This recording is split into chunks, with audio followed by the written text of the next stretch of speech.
It is impossible to make a corporate film that is both very funny and informative. Yeah, sure, this is now possible. Yeah.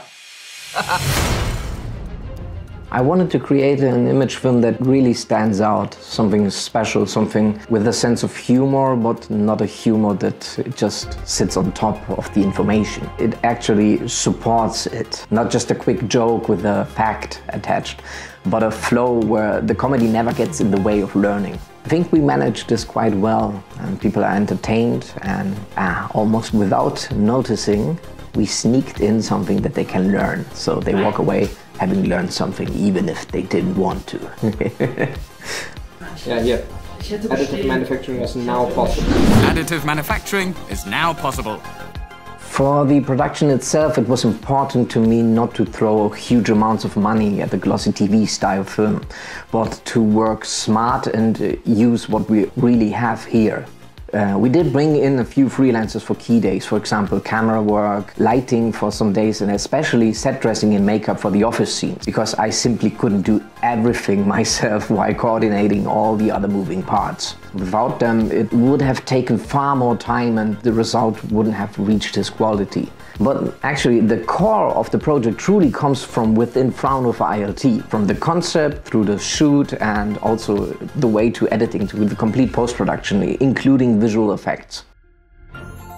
Take the scenes set between 1985 and 2025. None of the props came from a rental house or something like that. We didn't buy anything. They all came from colleagues here at the Institute who had incredible vintage items at home or in their basements. I sent one email asking for help and received more than enough. It was fantastic to see how eager everybody was to support the project, to help us celebrate 40 years of Fraunhofer ILT. And yes, also the DeLorean really belongs to one of our scientists. His name isn't Doc Brown, obviously, but he actually owns a DeLorean. And these employees give their all every day. We got pretty creative, staying within budget.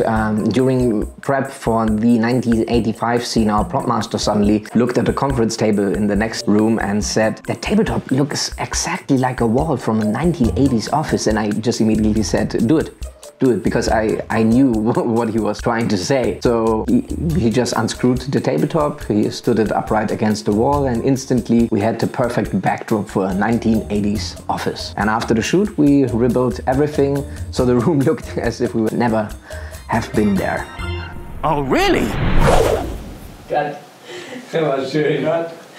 The casting choice for Ryan was just obvious to me because he's a native speaker in English and also in German. So the communication was very easy. Yeah, working with him was like I cloned myself because he immediately understood everything I wanted from him. When he improvised something or I improvised, we could play off of each other perfectly, so it was fun. No can do, kangaroo. He's perfect in between comedy and being serious. So the concept that we wanted to do with comedy that supports the information is perfectly embodied in Ryan Wichert. 40 years Fraunhofer ILT. There are many hidden Easter eggs in our film. The time machine, for example, is hidden in several scenes, some more obvious, of course, and some not. I wonder if people will find them all.